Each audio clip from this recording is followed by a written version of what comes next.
बड़े एनर्जेटिक वे में, बड़े मस्त तरीके से पढ़ने वाले हैं। तो पूरी की पूरी क्लास देखिएगा, मजा आ जाएगा आपको और जीन पियाजे की बहुत बेसिक बेसिक कंसेप्ट भी क्लियर हो जाएंगे। तो चलिए शुरुआत करते हैं अपनी आज की क्लास की। जीन पियाजे महत्वपूर्ण टॉपिक है, सभी एग्जाम्स में पूछता है। तो भाई जब सब एग्जाम्स में पूछता है तो क्यों नहीं पढ़ना है टॉपिक। सभी को हेलो, सभी को प्रतिमा, पवन, सभी को हेलो, सभी को हाय, सभी को प्रणाम। चलिए शुरुआत करते हैं अपनी क्लास की। आज हम बात करेंगे जीन पियाजे की कोग्निटिव डेवलपमेंट थ्योरी। देखिए जीन पियाजे जो है वो संज्ञानात्मक विकास के सिद्धांत की बात करते हैं। जीन पियाजे स्विट्जरलैंड देश के निवासी थे, जिन्होंने कहा कि बच्चा जो होता है उसकी जो विचार होते हैं, उसी विचारों से ही जो बच्चे हैं उसकी भाषा बनती है। यहाँ पर जो जीन पियाजे हैं वो कहते हैं कि आपकी जब आप बायोलॉजिकली मैच्योर होते हैं, जब आप बायोलॉजिकली परिपक्व होते हैं तो आप ज्यादा अच्छा सीखते हैं। तो इसके लिए 4 स्टेजों की बात की, सबकी बात करेंगे। बहुत बढ़िया बढ़िया कंसेप्ट, मैंने कहा ना बेसिक बेसिक कंसेप्ट जो कभी सुने ही नहीं होंगे आपने, वो बात करेंगे। जब बच्चा छोटा होता है ना तो उसकी बॉल को उसकी मम्मी ना ब्लैंकेट के अंदर छुपा देती है। तो जब मम्मी ब्लैंकेट से बॉल को उठाती है, मतलब यहाँ पर ब्लैंकेट को उठाती है, तो बच्चा उस बॉल को देख के बहुत खुश होता है। आपने सुना होगा पीकाबू, यानी कि छुपन छुपाई वाला गेम खेला जाता है बच्चों के साथ, वो किस स्टेज में खेलते हैं। तो ये सारी सारी बातें आज हम करने वाले हैं। तो आ जाइए बात करते हैं जीन पियाजे की। जीन पियाजे जो है वो जैविक परिपक्वता यानी कि बायोलॉजिकल मैच्योरेशन की बात करते हैं। पियाजे कहते हैं कि जो बच्चा होता है ना वो अपने जेनेटिक्स, अपने आनुवंशिकता से बहुत कुछ सीखता है। पियाजे कहते हैं कि बच्चा, अगर बच्चे की ये 4 स्टेज है SPCF, अगर इनमें से किसी भी स्टेज में अगर बच्चे की विशेषताएं का डेवलपमेंट नहीं होगा तो वो आगे की विशेषताओं पर नहीं बढ़ सकता। तो पियाजे ने कहा है कि जो विकास होता है वो डिसकॉन्टिन्यूस होता है, वो असतत होता है। यहीं पर पियाजे कहते हैं कि स्कीमा, स्कीमा का मतलब होता है कि एक खाली बर्तन है। स्कीमा का मतलब क्या होता है? खाली बर्तन है जिसके अंदर आप ज्ञान को डालते हो। तो स्कीमा एक तरीके की मानसिक संरचना है। देखिए ये खाली बर्तन है ना, मैं इस बर्तन के अंदर इस पेन को डाल रही हूँ, ठीक है। तो स्कीमा वही होता है, खाली बर्तन होता है, मानसिक संरचना होता है, मेंटल स्ट्रक्चर, इसके अंदर आप नॉलेज को डालते हैं। इसकी ये पियाजे कहते हैं। इसी के साथ साथ पियाजे कहते हैं कि बच्चा जो होता है वो अपने वातावरण के साथ अंतःक्रिया करता है और अपनी नॉलेज को कंस्ट्रक्ट करता है। पियाजे कहते हैं कि बच्चे की जो ये 4 स्टेज होती है SPCF, ये चारों स्टेज जो होती है वो क्वालिटेटिवली डिफरेंट होती है, गुणात्मक रूप से भिन्न होती है। ठीक है जी।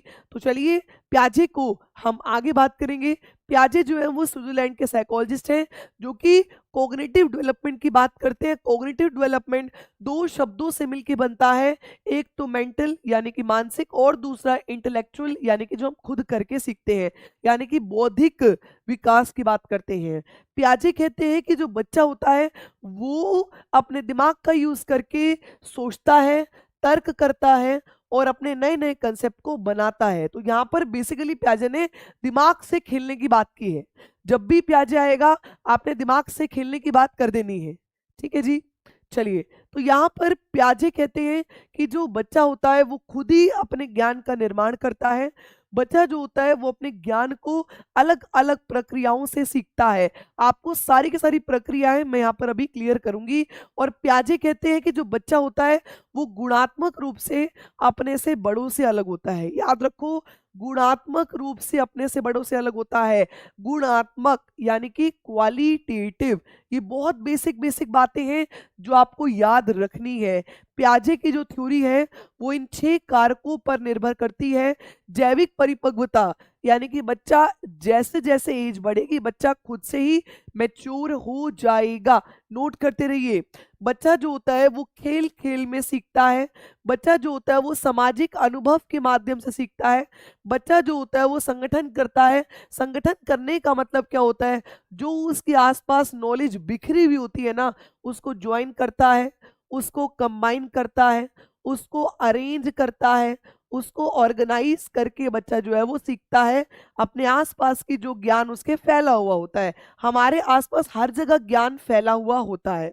यहाँ पर एडेप्टेशन के अंदर ये कहते हैं कि जब बच्चा संगठन नहीं कर पाता तो वो जाता है अनुकूलन की ओर। और अनुकूलन के अंदर 2 प्रक्रियाएं शामिल हैं, एक तो एसिमिलेशन और दूसरा एकोमोडेशन। तो ये 2 प्रक्रियाओं की बात बच्चे के लिए की जाती है। और इक्विलिब्रियम का मतलब होता है जब वो एक स्टेज से दूसरी स्टेज पे जाता है, जब वो अपनी स्कीमा को मॉडिफाई करता है, तब वो बैलेंस बिठाता है, बैलेंस बनाता है, संतुलन बनाता है। संतुलन बनाने को हम इक्विलिब्रियम कहते हैं, याद रखिएगा। ठीक है जी। तो यहाँ पर बच्चा सबसे पहले तो क्या करता है, एसिमिलेशन करता है, यानी कि बच्चा अपनी स्कीमा में बदलाव नहीं करता, उसकी स्कीमा वही सेम होती है। जैसे एग्जाम्पल देखिए, बच्चे की मम्मी ने बताया जो आसमान में उड़ती है वो पंछी होते हैं, वो पक्षी होते हैं। तो बच्चे ने आसमान में उड़ते हुए एरोप्लेन को देखा और उसने क्या कह दिया, देखिए बर्ड उड़ रही है, बर्ड, ये बर्ड उड़ रही है, बर्ड कितनी ऊपर जा रही है, बर्ड कितनी बड़ी है ये वाली। तो उसने अपनी स्कीमा को परिवर्तन नहीं किया, उसकी स्कीमा, उसके जो मानसिक संरचना बनी हुई थी वो क्या थी कि भाई जो आसमान में उड़ता है वो पंछी होता है। तो जब आप अपनी स्कीमा में बदलाव नहीं करते हैं तब आप उसको एसिमिलेशन यानी कि आत्म सातीकरण कहते हैं। क्या कहते हैं, आत्म सातीकरण कहते हैं। लेकिन जब बच्चे ने गलत बताया कि एरोप्लेन है, बर्ड है, उसने बोल दिया, तो उसकी मम्मी ने उसको करेक्ट किया और उसकी मम्मी ने उसको कह दिया कि बेटा ये बर्ड नहीं है, ये तो एरोप्लेन है। एरोप्लेन में तो हम अपने सामान को और खुद इंसान भी एक जगह से दूसरी जगह जल्दी पहुंच जाता है, दूर के डिस्टेंस को भी हम जल्दी ही मिल जाता है हमें, हम उसको जल्दी प्राप्त कर लेते हैं। तो यहाँ पर फिर क्या हुआ, बच्चे ने अपनी स्कीमा में, जो उसकी स्कीमा थी, जो उसकी मानसिक संरचना थी, उसमें क्या किया, बदलाव किया, उसमें मॉडिफिकेशन किया। और अब बच्चा कह सकता है कि भाई जो एरोप्लेन है वो ये है, बर्ड जो है वो अलग है। ठीक है जी। तो याद रखना इंपॉर्टेंट है, जब स्कीमा में कोई बदलाव ना करे तो एसिमिलेशन, और जब स्कीमा में बदलाव करे तो एकोमोडेशन होता है। ठीक है जी। चलिए, तो अब इसके बेस पर क्वेश्चंस को करो और फिर हम चलेंगे अपनी स्टेजेस पर। चलिए करिए।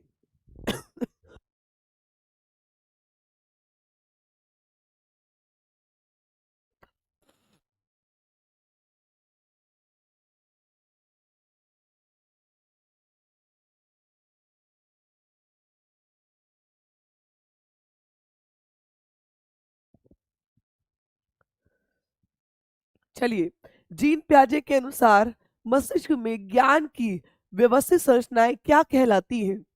अकॉर्डिंग टू जीन प्याजे, organised structure of knowledge in the brain, आपके ब्रेन में जो पहले से ही स्ट्रक्चर बना हुआ है, पहले से ये खाली बर्तन बना हुआ है, ये क्या कहलाता है?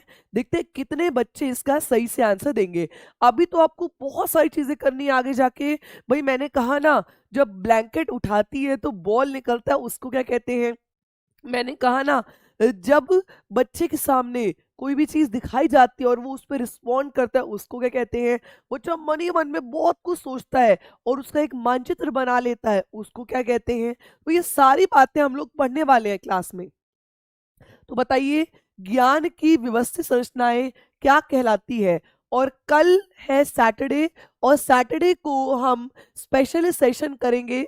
और इस स्पेशल सेशन में कल मैं आपको जो आपके रीट के प्रीवियस ईयर पेपर्स हैं वो कराऊंगी।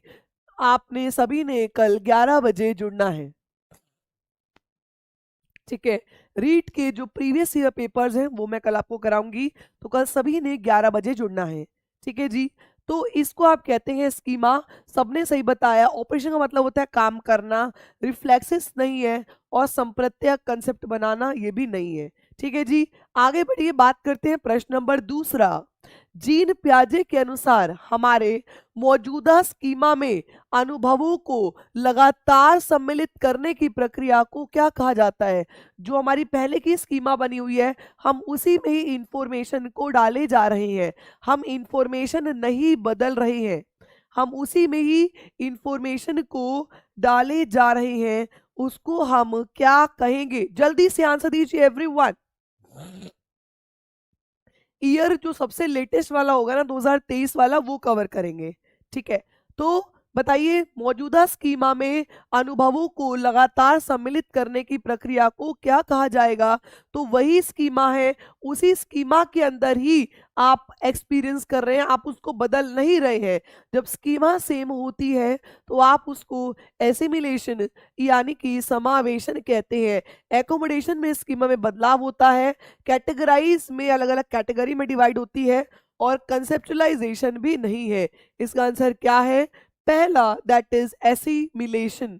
आगे बढ़िए, तीसरा, प्याजे के संज्ञानात्मक विकास के सिद्धांत के अनुसार स्वयं व पर्यावरण के बीच संतुलन की खोज की प्रक्रिया क्या कहलाती है? जब आप खुद के बीच में और पर्यावरण यानी कि एनवायरनमेंट के बीच में जब आप बैलेंस बिठाते हो, संतुलन करते हो, तो आप उसको क्या कहते हैं? बैलेंस बिठाने को क्या कहा जाता है एवरीवन? बहुत बढ़िया बेटा, ये तो आप आराम से ही कर पाएंगे क्वेश्चंस, इनमें आपको डिफिकल्टी फेस नहीं करनी होगी। बताइए, वेरी गुड। तो बैलेंस बनाने को हम इक्विलिब्रेशन कहते हैं, सामीकरण कहते हैं। ऑर्गेनाइजेशन में चीजों को ज्वाइन किया जाता है, कंबाइन किया जाता है।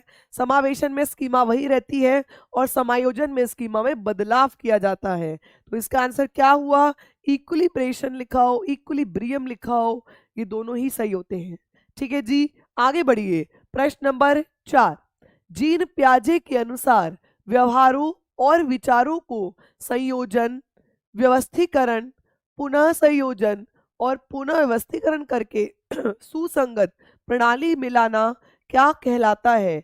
जो आपके विचार होते हैं, आप उनको कंबाइन करते हैं, आप उनको अरेंज करते हैं, रिकंबाइन करते हैं, रीअरेंज करते हैं, उसको क्या कहते हैं? बताइए हार्ट रखत जी, फटाफट से कमेंट कीजिए, उसको क्या कहा जाता है? सभी बच्चा लोग यहाँ पर कमेंट करें, सारे के सारे बच्चे कमेंट करेंगे। तो असंतुलितकरण का मतलब होता है जब बच्चा बैलेंस नहीं कर पाता है, उसको आप कहते हैं असंतुलीकरण। संकल्पना मतलब कंसेप्ट बन रहे हैं, मिथ्या धारणा गलत धारणा बन रही है, इसको आप कहते हैं संगठन। संगठन और अनुकूलन ये दो प्रक्रियाएं हैं, एक तो है संगठन और दूसरी है अनुकूलन। ये दो प्रक्रियाएं हैं जिसकी बात प्याजे ने की है। ठीक है जी, चलिए आगे बढ़ते हैं, बात करते हैं प्रश्न नंबर 5। अभी आपका क्वेश्चन था संगठन से, अब आपका क्वेश्चन आ गया है अनुकूलन से। आप बताइए, अनुकूलन के अंदर कौन सी दो प्रक्रियाएं शामिल है? यूनिटी जी, बिल्कुल जी, गुड मॉर्निंग जी। अनुकूलन के अंदर, एडेप्टेशन के अंदर कौन सी दो प्रक्रियाएं शामिल हैं? फटाफट से कमेंट कीजिए एवरीवन। यहाँ पर केवल समावेशन, केवल समायोजन ना, और फिर इसका होगा थर्ड, समावेशन और समायोजन दोनों। तीसरा सही होगा इसका, एसिमिलेशन और एकोमोडेशन दोनों इसका बिल्कुल सही है। एसिमिलेशन और एकोमोडेशन दोनों इसका बिल्कुल सही है।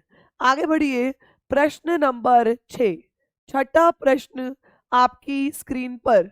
जीन प्याजे के अनुसार उस प्रक्रिया को क्या कहते हैं जिसमें मौजूदा स्कीमा या संरचनाओं को रूपांतरित किया जाता है ताकि सीधे सपाट तरीके से समझने में आने वाली बाधा को दूर किया जा सके? बताइए, अब यहाँ पर क्या होता है, अपनी स्कीमा को मॉडिफाई किया जा रहा है, जो आपकी स्कीमा है उसको बदलाव किया जा रहा है। तो स्कीमा को बदलाव करने को क्या कहते हैं? सभी प्यारे परीक्षार्थी आंसर दीजिए। स्कीमा को बदलाव करने को क्या कहा जाता है? अभी तो आपको आगे चल के इसके स्टेज भी पढ़ने हैं, और अभी तो आगे चल के आपको अलग अलग क्वेश्चंस भी करने हैं रीट के और स्टैट एग्जाम के पॉइंट ऑफ व्यू से। तो स्कीमा को बदलाव करने को आप एकोमोडेशन कहते हैं, यानी कि समायोजन कहते हैं। समावेशन में स्कीमा वही रहती है, बायोलॉजिकल मैच्योरिटी एज बढ़ रही है तो आपकी मैच्योरिटी बढ़ रही है, और संक्रियात्मक यानी कि प्रक्रिया हो रही है। आगे बढ़िए, प्रश्न नंबर 7, जीन प्याजे के अनुसार बच्चों की सोच वयस्कों से किस प्रकार से भिन्न होती है? बताइए, जीन प्याजे के अनुसार जो बड़ों की सोच होती है वो उनके बच्चों से कैसी होती है? अभी अभी बताया था, क्या होती है? फटाफट से कमेंट कीजिए। बड़ों की सोच उनके बच्चों से गुणात्मक रूप से भिन्न होती है। क्या होती है जी? गुणात्मक रूप से भिन्न होती है। तो ये रहा इसका आंसर सेकंड। डिफरेंट नहीं होती, मात्रात्मक रूप से होती है और इंफीरियर नहीं होगा। इसका जो आंसर है वो है दूसरा। जो दूसरा कह गए वो बिल्कुल सही कह गए। आगे बढ़िए, 8वां प्रश्न। 8th क्वेश्चन आपकी स्क्रीन पर। जीन पियाजे के अनुसार व्यक्ति किस अवस्था को प्राप्त करने के लिए समाधान की निरंतर खोज करने लगा रहता है? एज पर जीन पियाजे, individual continuously keep searching for solution to achieve the state of what? जो इंडिविजुअल होता है वो सॉल्यूशन पर लगा रहता है कि उसको कोई ना कोई समाधान चाहिए होता है, क्योंकि उसको क्या करना होता है? उसको बैलेंस बनाना होता है। क्या बनाना होता है? उसको बैलेंस बनाना होता है, उसको संतुलन बनाना होता है। और संतुलन बनाने को क्या कहते हैं? इक्विलिब्रेशन, इक्विलिब्रियम कहते हैं। तो इसका जो आंसर है वो है पहला। जो पहला दिए वो बिल्कुल सही दिए। अब मुझे यहाँ पर स्कीमा में बदलाव नहीं है, स्कीमा में बदलाव है और यहाँ पर बैलेंस ही नहीं बना पाया है। ठीक है जी, चलिए अब 9th क्वेश्चन। पियाजे के अनुसार जो उसकी 4 स्टेजें हैं, SPCF, सेंसरी, प्री, कॉन्क्रीट और फॉर्मल। जो पियाजे के अनुसार 4 अवस्थाएं हैं, उन 4 अवस्थाओं की क्या कैरेक्टरिस्टिक्स हैं? बताइए। 4 अवस्थाएं SPCF, आपको बताना है इन 4 अवस्थाओं की क्या विशेषता है। बताइए एवरीवन। देखते हैं कितने हमारे प्यारे बच्चे इसका आंसर देंगे। तो दुनिया की विभिन्न संस्कृतियों में काफी विभिन्नता है, अलग अलग संस्कृति। तो संस्कृति की बात पियाजे करते ही नहीं है, पहली बात तो ये। स्पष्ट करें कि बच्चों का दिमाग लघु वयस्क है। तो लघु वयस्क मिनिएचर एडल्ट की बात भी पियाजे ने नहीं करी। बच्चों की जेनेटिक कोड पर निर्भर, तो जेनेटिक कोड की बात भी नहीं करी। हाँ, यहाँ पर जेनेटिक एपिस्टेमोलॉजी की बात करी है। बच्चों के विकास के सार्वभौमिक पैटर्न का प्रतिनिधित्व करते हैं। जो बच्चे होते हैं वो यूनिवर्सल पैटर्न, यानी कि आप किसी भी जगह का बच्चा ले लो, वो इसी तरीके से ही आगे बढ़ता है, ये कहते हैं पियाजे। तो इसका जो आंसर है वो है 4th, that is represent universal patterns of development of children. ठीक है जी, चलिए तो अब हम बात करेंगे पियाजे की 4 स्टेजेस की जिनसे क्वेश्चन आ सकते हैं। पियाजे ने अपनी कॉग्निटिव डेवलपमेंट यानी कि संज्ञानात्मक विकास को समझाने के लिए 4 अवस्थाओं की बात की। अब ये जो 4 अवस्थाएं हैं ये कौन कौन सी है? पहली है सेंसरी मोटर स्टेज, जिसको आप कहते हैं संवेदी गामक अवस्था। दूसरी है आपकी प्री ऑपरेशनल स्टेज, जिसे कहते हैं पूर्व संक्रियात्मक अवस्था। और तीसरी है कॉन्क्रीट ऑपरेशनल स्टेज, जिसे कहते हैं मूर्त संक्रियात्मक अवस्था, मूर्त संक्रियात्मक अवस्था। और चौथी है फॉर्मल ऑपरेशनल स्टेज, जिसे कहते हैं औपचारिक संक्रियात्मक अवस्था। क्या कहते हैं? औपचारिक संक्रियात्मक अवस्था। बेसिकली याद रखने वाली बात क्या है, इसका दूसरा नाम भी है और ये है abstract operational stage. Abstract operational कहिए या फिर आप इसको अमूर्त संक्रियात्मक हिंदी में कहते हैं। क्या कहते हैं? अमूर्त संक्रियात्मक अवस्था। ठीक है, याद रखेंगे। चलिए अब इन चारों के चारों स्टेज के बारे में पढ़ लेते हैं। मैंने कहा था ना, जब बच्चा इक्विलिब्रियम करता है तो वो 4 स्टेजों में उसकी थ्योरी जो है वो डिवाइड होती है। Sensory motor, pre operational, concrete operational और फॉर्मल। तो अब हम इन तीनों ही स्टेज के बारे में बात करेंगे। आइए, पहली स्टेज है सेंसरी मोटर स्टेज, जिसको कहते हैं जन्म से लेकर 2 साल तक की अवस्था होती है। यहाँ पर क्या होता है आप खुद देख सकते हैं। सबसे इंपॉर्टेंट क्या है जो रिपीट होता है कि बच्चा जो है वो अपनी ज्ञानेंद्रियों का इस्तेमाल करता है। बच्चा जो है एक ही काम को रिपीट करता रहता है। बच्चा जो है वो त्रुटि एवं प्रयास गलती करेगा, फिर जैसे कि बच्चा जो होगा अब ये पेज को घुमा दिया फिर ठीक कर देगा, फिर घुमाएगा फिर ठीक कर देगा। यहाँ पर जब बच्चा 9 महीने के बाद आ जाता है तो 9 महीने के बाद से उसको ऑब्जेक्ट परमानेंसी का गुण उसके अंदर आने लगता है। जब मम्मी कहती है ना जात, तो बच्चा ऐसे करके खुश होता है क्योंकि उसको लगता है कि वो चीज वहीं पर ही है। तो ऑब्जेक्ट परमानेंसी का गुण भी इसी स्टेज में आखिरी बच्चे को देखने को मिलता है। जनरल टर्म्स में कहते हैं जो सेंसरी मोटर स्टेज है उसको आप इन्फेंसी की अवस्था भी कहते हैं। तो याद रखिएगा। यहाँ पर आप फिगर देख लीजिए, यहाँ पर बच्चा अंगूठा चूसता है। जो शुरुआती पल होते हैं ना, जो शुरुआती मतलब पहले 1 से 4 महीने तक तो बच्चा अंगूठा चूसता है।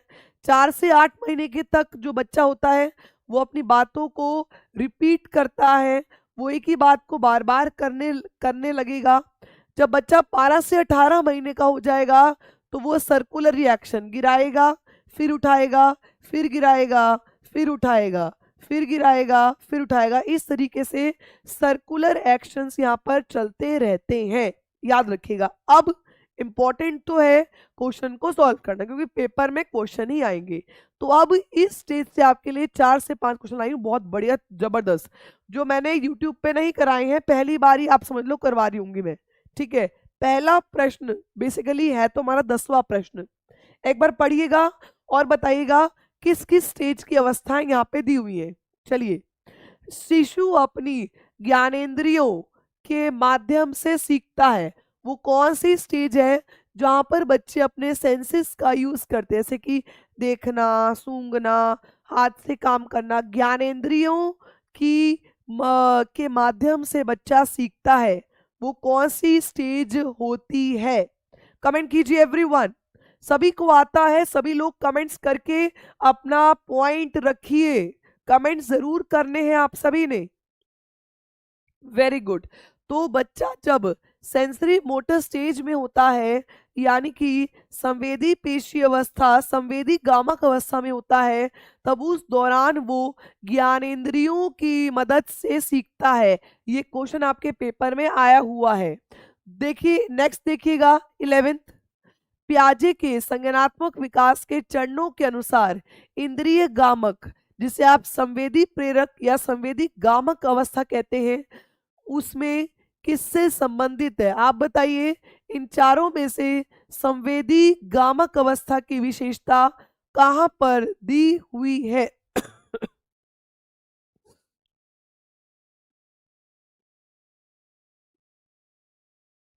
बताइए भाई। देखो, बताओ बताओ बताओ, शाबाश। देखते हैं कितने बच्चे सही आंसर देते हैं। वेरी गुड यार, बहुत बढ़िया। करेक्ट आंसर देने की कोशिश किया करो।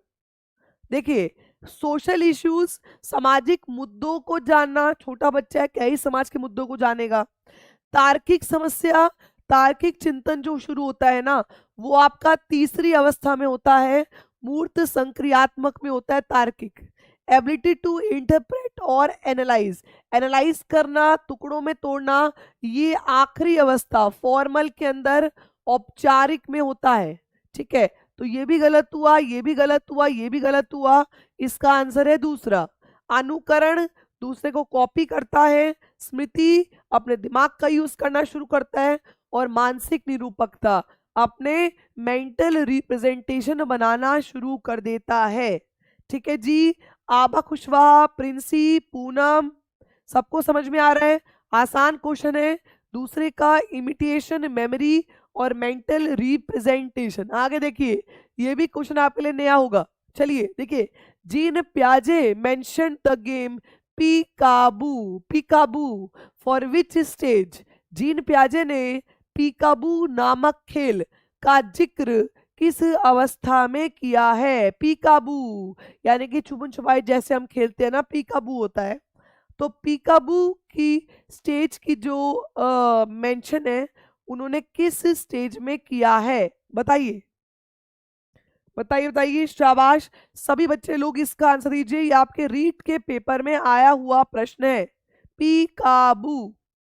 बताइए, वेरी गुड। तो जो पहली अवस्था है आपकी, जन्म से लेकर 2 साल तक की अवस्था है, उसमें पीकाबू का जिक्र हुआ है। पहला इसका सही आंसर है।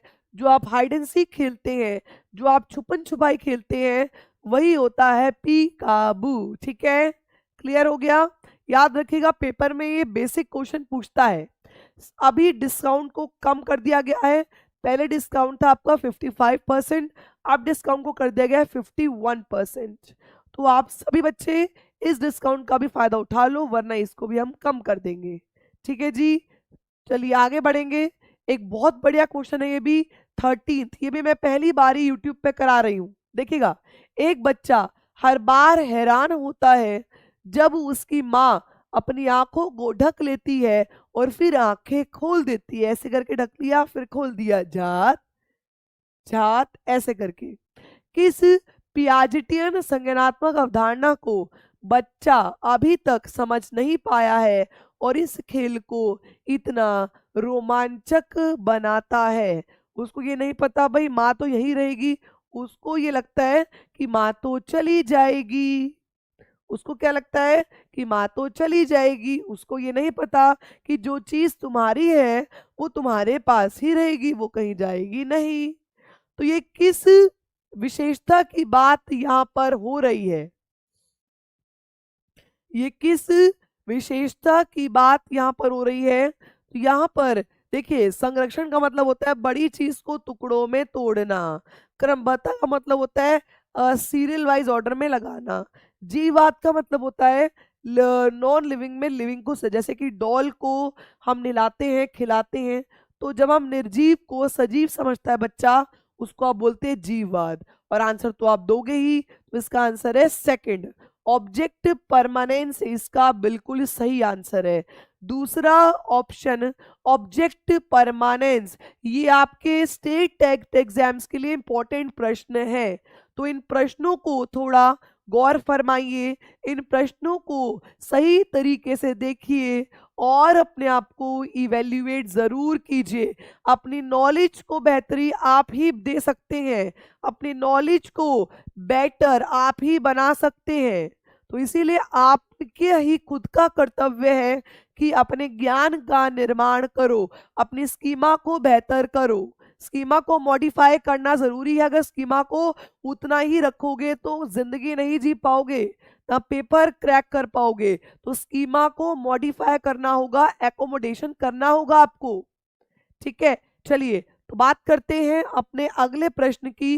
प्रश्न नंबर 14, छिपी हुई वस्तुएं ढूंढ निकालना इस बात का संकेत है कि शिशु निम्नलिखित में से किस संज्ञानात्मक कार्य में दक्षता प्राप्त करने लगा है? मम्मी ऐसे बोलती है ना, ये देख ये देख, वो देख, वो चिड़िया लेगी चिड़िया लेगी। बच्चा ऐसे करके जाएगा मम्मी के पीछे और बोलेगा, ओ मम्मी आपके तो हाथ में है, झूठ क्यों बोलते हो चिड़िया लेगी? क्योंकि बच्चे को ज्ञान हो चुका है कि जो चीज यही है वो यहीं पर रहेगी, वो कहीं जाएगी नहीं। उसको ये पता लग चुका है कि ऑब्जेक्ट जो होते हैं वो परमानेंट होते हैं। तो इस विशेषता को क्या कहते हो आप? फटाफट कमेंट करो। इस विशेषता को आप कहते हो ऑब्जेक्ट परमानेंसी, वस्तु स्थायित्व आप इसे कहते हैं। इंटेंशनल, जानबूझ के, समस्या समाधान और एक्सपेरिमेंट नहीं कहते। इसको क्या बोलते हैं? Second option, object permanency. आगे बढ़िए, अब हम बात करते हैं अपनी अगली अवस्था की, जो कि है प्री ऑपरेशनल स्टेज। देखिए, इस स्टेज में जो बच्चा है उसके अंदर आत्म केंद्रित सोच होती है। इस स्टेज में बच्चा आधी रात को भी रोने लगेगा और बोलेगा मम्मी को कि जाओ और मेरे लिए चॉकलेट लेकर आओ, क्योंकि उसको ये लगता है जो उसकी डिमांड है, जो उसकी नीड है, वही इंपॉर्टेंट है। वो हर चीज को अपने नजरिए से देखता है। तो यहाँ पर वो 3 माउंटेन सीरीज वाला क्वेश्चन भी आएगा। ठीक है, चलिए तो हम बात करते हैं प्री ऑपरेशनल स्टेज की, यानी कि पूर्व संक्रियात्मक अवस्था, जो कि 2 से 7 साल तक की है। अर्ली चाइल्डहुड इसे आप कहते हैं। जो ये अवस्था है ये दो भागों में बटी है। पहली तो पूर्व प्रत्यात्मक अवस्था, प्री कंसेप्चुअल स्टेज, जो कि 2 से 7 साल की है, और दूसरी इंट्यूटिव स्टेज जो कि अंत अंत्य प्रज्ञा अवस्था जिसे आप कहते हैं, ये आपकी 4 से 7 साल तक की है। इनको आप समझिएगा, इनकी विशेषताओं को अगर आपने समझ लिया तो पेपर में जिंदगी में दिक्कत नहीं आने की। अब देखो, यहाँ बच्चा इमिटेशन करता है, कॉपी करता है, पीछे से कॉपी करता आ रहा है। यहाँ बच्चा प्रतिमूर्ति का निर्माण करता है, प्रतिबिंब यानी कि इमेज फॉर्मेशन करता है। गुड्डे के खिलौने को छोटा भाई समझ लेगा, ठीक है। यहाँ पर बच्चा एनिमिज्म यानी कि निर्जीव वस्तुओं में सजीव चिंतन को देखने लगता है। जो लड़कियां होती हैं, लड़के होते हैं, वो गुड़िया को खिलाते हैं, तो यहाँ पर वो निर्जीव वस्तुओं में क्या है, जीवन को ढूंढ लेता है। मतलब बेसिकली बोलेगा चंदा मामा कितना खुश है, तो ये बोलेगा मेरी गुड़िया ने खाना नहीं खाया, गुड़िया को खाना खिला देगी। ये गुड़िया खाना नीचे गिर रहा है लेकिन तब भी उसके मुंह के अंदर चम्मच डालने में लगी रहेगी, ठीक है, यह लगा रहेगा जो भी है। तो यहाँ पर क्या है, बालक यह कहता है कि आज सूरज बड़ा उदास है। जब सूरज नहीं निकलता तो क्या कहता है बच्चा, आज तो सूरज बड़ा उदास है। कहने का मतलब क्या है कि उसने सूरज को देख लिया, वो उदास दिख रहा है उसको, ठीक है। बच्चा ईगो सेंट्रिक होता है, ये काफी बार क्वेश्चन पूछा गया है भाई। आत्म केंद्रित, स्वयं केंद्रित और अहमवादी सोच बच्चे की किस स्टेज में होती है, तो वो होती है आपकी प्री ऑपरेशनल के अंदर। और किस अवस्था के अंदर होती है, पूर्व प्रत्यात्मक अवस्था। बालक केवल स्वयं की बातें करता है, बालक को सिर्फ अपना ही चाहिए, जो उसको ये लगता है जो वो सोच रहा है वही सही है। तो बालक केवल स्वयं की बातें करता है, दूसरों को कम महत्व देता है। बालक अपने तथा दूसरे के नजरिए में अंतर करने में असमर्थ होता है। उसको अभी कोई मतलब नहीं होता कि सामने वाला क्या सोच रहा है, उसको सिर्फ अपना ही सोचना होता है। उसको ये लगता है जो मैं सोच रहा हूँ वो ठीक है। That is egocentric thought. Egocentric thought से बहुत बार प्रश्न आता है, बिल्कुल प्रश्न आता है, बिल्कुल प्रश्न आता है। चलिए, अब इसी के अंदर दूसरी जो स्टेज है वो क्या है, अंत प्रज्ञा अवस्था, जो कि होती है 4 से 7 साल। इसमें कहा गया कि बच्चा इस टाइम पर बहुत ज्यादा क्यूरियस, बहुत ज्यादा जिज्ञासु होता है। वो प्रश्न पूछता है, ये कैसे हुआ मम्मा, ये क्यों नहीं हुआ, मम्मी ये ऐसे क्यों हो गया, मम्मा ये वैसे होना चाहिए था, अरे पापा ये ऐसे क्यों नहीं हुआ, मुझे लगा ये ऐसे होगा। तो बहुत ज्यादा क्यूरियस इस टाइम पर, बहुत ज्यादा जिज्ञासु इस टाइम पर बच्चा होता है। इस अवस्था में बालक अपने अंदर उठे सभी प्रश्नों के जवाब जानना चाहता है, और इसे प्रश्न पूछने की अवस्था कहते हैं, क्वेश्चनिंग स्टेज कहते हैं। अभी इसके बेस पर क्वेश्चन दूंगी, फिर सॉल्व करना। इस अवस्था में शिशु अक्षर लिखना, गिनती गिनना, वस्तु को क्रम में रखना, हल्के भारी का ज्ञान होना, माता पिता की आज्ञा मानना, घर के छोटे काम में मदद करना तथा जोड़ बाकी गुणा भाग का सहज ज्ञाता बच्चा यहाँ पर हो जाता है। लेकिन वह यहाँ पर सबसे इंपॉर्टेंट क्या है, लेकिन वह यहाँ पर तर्क नहीं कर पाता, लॉजिक नहीं लगा पाता। ये क्वेश्चन आ चुका है कि किस स्टेज पे बच्चा लॉजिक लगा पाता है, तो वो कॉन्क्रीट में जाके बच्चा लॉजिक लगा पाएगा। प्री ऑपरेशनल में बच्चा लॉजिक अभी नहीं लगा पाता, याद रखिएगा पेपर में आ चुका है, ठीक है। अब इसके बेस पर ये देखिए, ये है आपके सभी पॉइंट जो इसके अंदर होते हैं, ये बाद में कराऊंगी जो इसमें नहीं होते। पहले क्वेश्चंस की बात कर लेते हैं। 15वां प्रश्न करिए, 15वां प्रश्न आपकी स्क्रीन पर करिए, करिए, देखते हैं कितने बच्चे आज बढ़िया तरीके से क्वेश्चन को सॉल्व करेंगे। इसके भी 5 क्वेश्चन डाले हैं मैंने, करो आप। जीन प्याजे के संज्ञानात्मक विकास की अवस्थाओं के अनुसार जिसे पूर्व प्रत्यात्मक काल जाना जाता है, इनमें से किससे संबंधित है? प्री कंसेप्चुअल पीरियड किसके अंदर आता है? प्री कंसेप्चुअल पीरियड जो कि 4 से 7 साल तक की अवस्था है, बताइए वो किसके अंदर आता है? तो वो आता है आपका यहाँ पर तीसरा ऑप्शन, पूर्व संक्रियात्मक अवस्था, जो कि होती है 2 से 7 साल तक की कर सकते हैं। आसान है, समझ में आ रहा है। प्री ऑपरेशन स्टेज जो कि 2 से 7 साल तक की अवस्था है। रीट के लिए कल प्रीवियस ईयर पेपर कराऊंगी, तो सभी बच्चों ने आ जाना है, याद रखना। चलिए आगे देखिए, प्रश्न नंबर 16 जो मैं आपको कह रही थी। For which concept did Jean प्याजे use the term 3 mountain problem, 3 पर्वत समस्या को किस संकल्पना के लिए प्रयोग किया है? 3 माउंटेन प्रॉब्लम, 3 पर्वत समस्या को किस संकल्पना के लिए जीन प्याजे ने प्रयोग किया है? Important for REET, very very important for REET और फॉर टेट एग्जाम। बताइए अनामिका जी, टाइम यही रहता है सुबह 11 बजे का। बताइए तो ये किसके अंतर्गत आता है?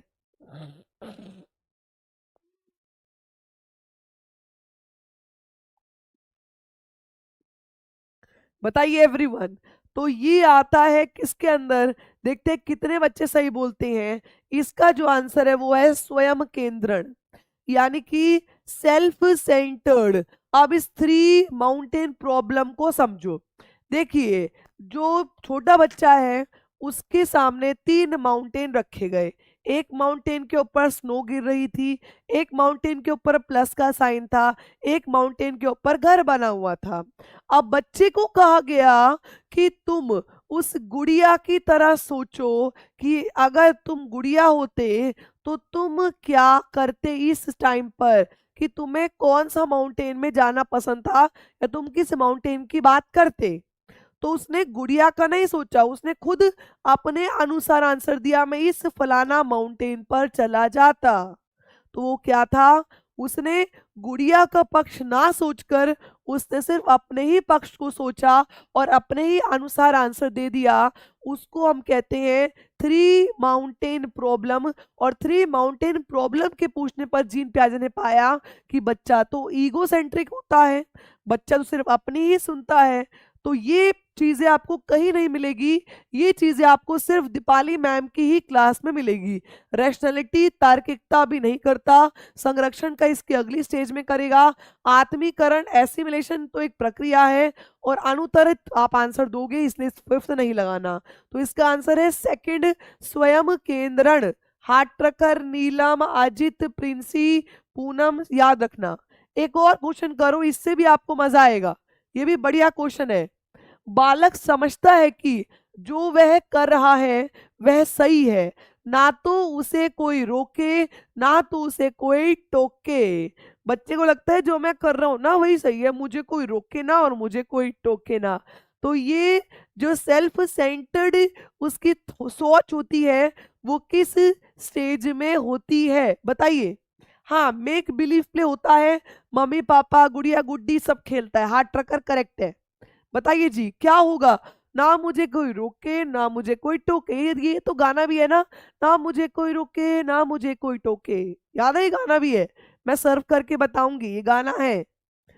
तो आप बताइए कि यह किस अवस्था में बच्चा स्वयं केंद्रित अवस्था में होता है? तो ये है भाई 2 से 7 साल की अवस्था, जहां पर बच्चा आत्म केंद्रित होता है। ठीक है, चलिए एक और कीजिए। किस स्तर पर बच्चों में अपने आसपास की दुनिया के बारे में जीववादी दृष्टिकोण होता है और वे मानते हैं कि पेड़ पौधे, चलते हुए बादलों और लुढ़कते पत्थरों की मंशाएं और इरादे हो सकते हैं? बताइए किस स्टेज पर बच्चों को ये लगता है कि जो हमारे बादल हैं, जो पत्थर हैं, जो पहाड़ हैं, उनकी अपनी मंशाएं होती हैं? किस स्टेज पर बच्चों की सोच एनिमिस्टिक होती है, यानी कि जीववादी होती है? बताइए ना। वेरी गुड, एनिमिस्टिक थिंकिंग, जीववादी चिंतन होता है जब बच्चा दूसरी अवस्था में होता है, that is pre operational stage, 2 से 7 साल तक की अवस्था। आ रहा है मजा या लग रही है सजा? आगे बढ़िए।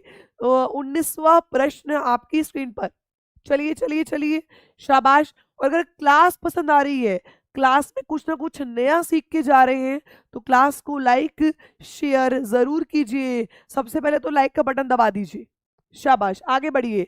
जीन प्याजे के संज्ञानात्मक विकास की किस अवस्था में बच्चा समझ बना लेता है कि प्रतीकों का इस्तेमाल वस्तुओं को प्रतिनिधित्व करने के लिए किया जा सकता है? अगर बच्चे के सामने साइकिल नहीं है तब भी साइकिल शब्द सुनकर बच्चा उसके बारे में प्रतीक अपने दिमाग में बना लेता है, उसको हम क्या कहते हैं? यहाँ पर सिंबॉलिक थिंकिंग की बात है, प्रतीकात्मक चिंतन की बात है कि वो चीज उसके सामने नहीं है लेकिन तब भी बच्चा उस साइकिल का सिंबल बना लेगा।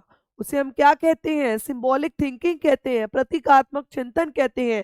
और प्रतीकात्मक चिंतन का गुण यहाँ पर फॉर्मल ऑपरेशनल के दौरान, पूर्व संक्रियात्मक के दौरान देखने को मिलता है।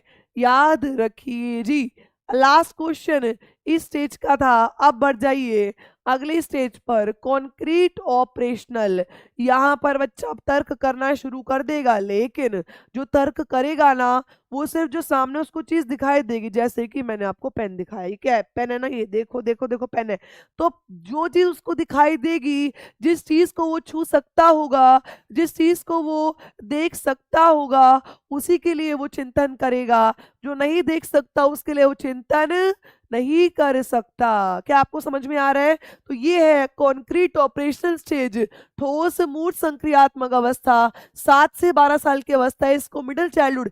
इसमें भी एक नया आज मैं आपको टर्म सिखाऊंगी। और ये जो 3 माउंटेन प्रॉब्लम है, ये जो मैंने आपको जात वाली बात बताई है, इस दोनों के लिए मैं आपकी एक शॉर्ट्स बनाऊंगी जो कि आपको इसी चैनल पर मिलेगी, टीचिंग परीक्षा पर ही मिलेगी।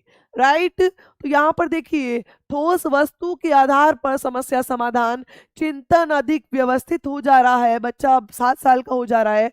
रिलेशन, मम्मी पापा बहन भाई का रिलेशन को समझने लगेगा। क्लासिफिकेशन, वर्गीकरण कर लेगा, ये लिविंग में है, ये नॉन लिविंग में है। यहाँ पर बच्चा सीक्वेंस यानी कि क्रमबद्धता, किसी भी चीज को सीक्वेंस में लगा देगा। यहाँ पर सीरिएशन बच्चा कर पाएगा। सीरिएशन का मतलब होता है बड़े से छोटा, छोटे से बड़ा में लगा देना। यहाँ पर बच्चा 3 चीजों के बीच में संबंध स्थापित कर पाएगा, जिसको हम कहते हैं ट्रांजिटिव थॉट। यहाँ पर बच्चा एक से ज्यादा विशेषताओं के बारे में बात कर पाएगा, जिसे हम कहते हैं विकेंद्रीकरण। रिवर्सिबिलिटी, पलटन कहते हैं, एक चीज को खोल दिया फिर से उस चीज को वहीं वहीं पर एज इट इज लगा देगा, उसको हम पलटन कहते हैं। और कंजर्वेशन का मतलब होता है बड़ी चीज को टुकड़ों में तोड़ो या उसके शेप को बदलो, उसकी मात्रा में कोई प्रभावित नहीं होती, वो चीज उतनी ही रहती है, उसको हम कहते हैं कंजर्वेशन। तो ये सारे के सारे गुण बच्चे में आपको इस स्टेज में देखने को मिलेंगे। आप देख सकते हैं किस तरह मूर्त चीजों को ये बच्ची मैनिपुलेट कर रही है, उसको सुलझा रही है। ठीक है जी, हिंदी में वही चीज मैंने लिख दी है, आप लोग स्क्रीनशॉट ले लीजिए। यही सेम पॉइंट्स कि बच्चा महीना, वर्ष, समय, तारीख, दिन बताने लगता है, वो कौन सी स्टेज है बेटा? वो यही स्टेज है। जो बच्चा है वो क्रमबद्ध चिंतन करता है, क्रम अनुसार बता देगा, वजन आकार बता देगा, कौन सी स्टेज है? वो यही स्टेज है। तार्किक चिंतन शुरू हो चुका है लेकिन सिर्फ मूर्त चिंतन ही करेगा तर्क के आधार पर, वो कौन सी स्टेज है? वो यही स्टेज है। ये सारे पॉइंट्स आपने पढ़ लेने हैं। आत्म केंद्रता, जो बच्चा पहले अपनी ही सुन रहा था उसको त्याग देगा और वो अब यहाँ पर दूसरों की सोचने लगेगा, उसको हम कहते हैं आत्म एलोसेंट्रिज्म। ठीक है जी, तो ये भी मैंने आपको बताया है, ये सारे पॉइंट्स इसके अंदर आते हैं। अब इसके बेस पर क्वेश्चंस करते हैं, चलिए शाबाश। आइए प्रश्न नंबर 20, चलिए शाबाश, वेरी गुड। सिंबल और चिन्ह या संकेत 2 से 7, सुग्रीव बहुत बढ़िया। आइए प्रश्न नंबर 20वां प्रश्न आपकी स्क्रीन पर, इनमें से कौन सी बच्ची मध्य बाल अवस्था में होगी? बताइए, इनमें से कौन सी बच्ची जो है वो मध्य बाल अवस्था यानी कि मिडिल चाइल्डहुड में होगी? बताइए, शाबाश।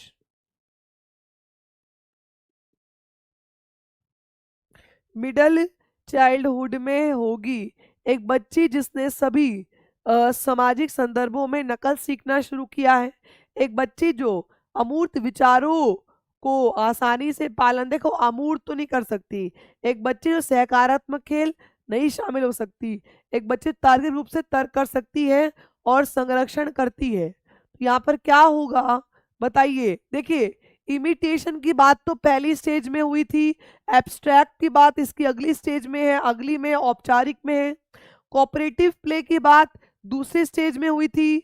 इसका आंसर क्या, रीजन दे पाएगी लॉजिकली और कंजर्वेशन कर पाएगी। तो यहाँ पे चौथा इसका बिल्कुल सही है, तो चौथा कह रहे हैं वो जबरदस्त सही आंसर दे गए।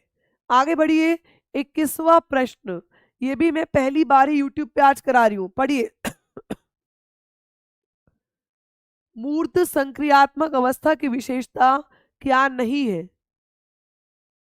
मूर्त संक्रियात्मक विशेषता की आवश्यकता, सॉरी की विशेषता कौन सी नहीं है?